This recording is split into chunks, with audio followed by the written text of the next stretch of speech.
Born in 1808 in Hamburg, the young Samson Hirsch was part of a family that he described as enlightened, pious Jews, who educated him in Tanakh and Talmud, and prepared an apprenticeship for him in a promising business.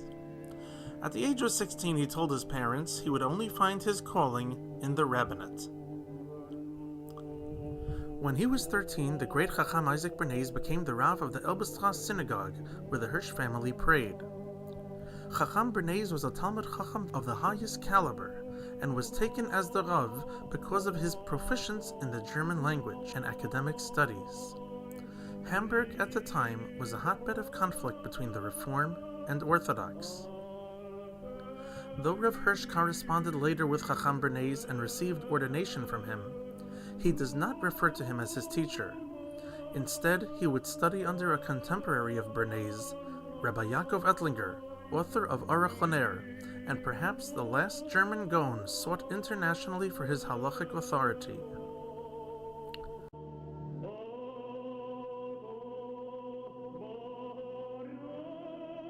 Another student of the Aruch LaNer, Rav Azriel Hildesheimer, would become an important contemporary of Rav Hirsch. The young Hirsch would spend a mere year and a half studying under Rav Ettlinger, and just a half year in university before marrying and taking his first position as the Landrabbiner of the rural territories in Oldenburg. During his 11 years in the countryside, he had the time to study many hours daily and gained a mastery of Talmud and Halacha, Medrash, Zohar, and Tanakh.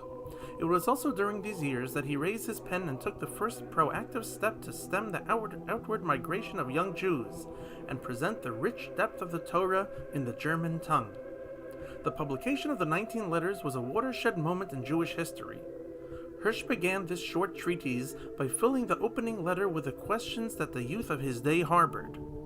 In the next 18 letters, Hirsch unapologetically explained Judaism as a positive force in world history, as the mission of the Jew.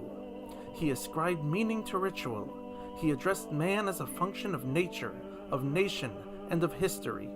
His every page was alive with idealism, and this was in print, in German, and decidedly orthodox. The book, originally written anonymously, sold throughout Germany and elicited vehement attack by the Reform. But it did not matter anymore.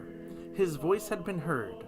The book was studied by Christian and Jew, Orthodox and Reform, young and old alike. Later, Rav Hirsch would release the long version Chorev, an exhaustive 2-volume elaboration on the mitzvos, and with time his Perush on Chumash and Tehillim.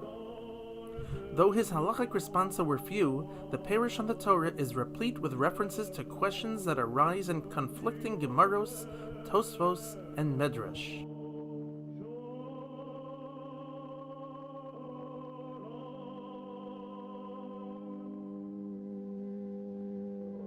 Rav Hirsch held 2 more rabbinic positions before arriving in Frankfurt in 1851, invited by the 100 or so souls, remnants of the old Frankfurt community, who were ready to support his ideals. Hirsch moved quickly. He adopted the name Adas Yeshurun, the name of the old Kehillah of the famed Hafla'ah, the last rabbi of the old order in Frankfurt, thus taking the mantle of a spiritual successor.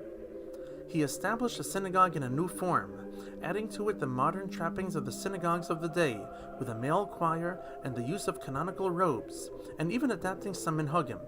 His aim was one, a service that elicited respect for the tefillah.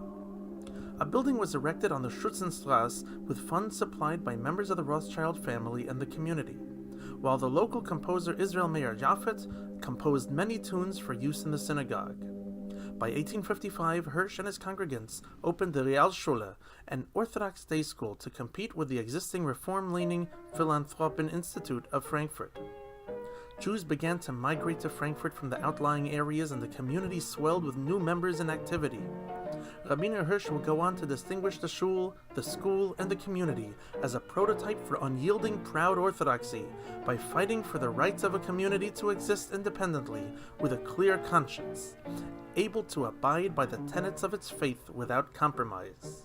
With time, even those who oppose his embrace of Western culture and modernity, as his contemporaries in Hungary did, were consulting him for assistance in steering their communities to a better place. The Landrabbiner from Oldenburg was now known the world over as one who forged a community from the depths of spiritual despair.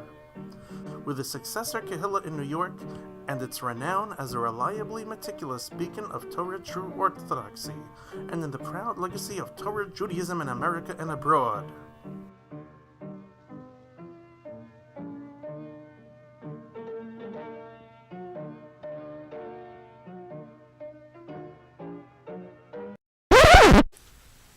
Wait a minute. I can't put this out there.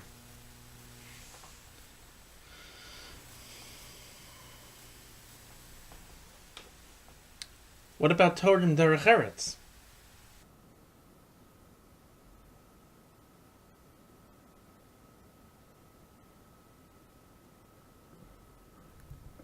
Rav Hirsch was the first and for a time the only one among the German rabbinate to address the challenges of Judaism in a modern society.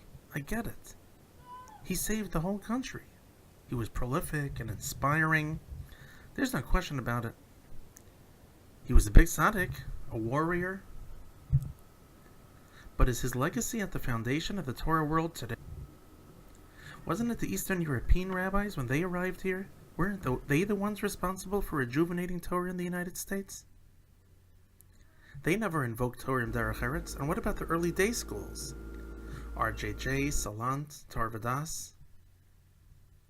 They didn't need Torah and Derech Eretz.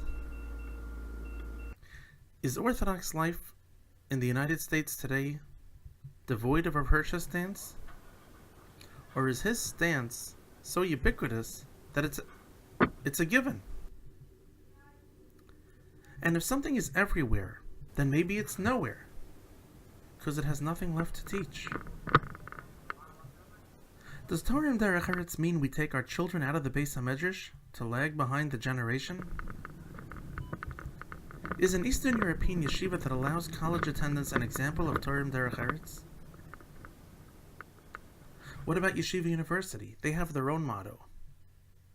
Do they rally behind it? What does a motto mean? And what if you have to explain the motto? Does that mean that it's esoteric? I'm confused.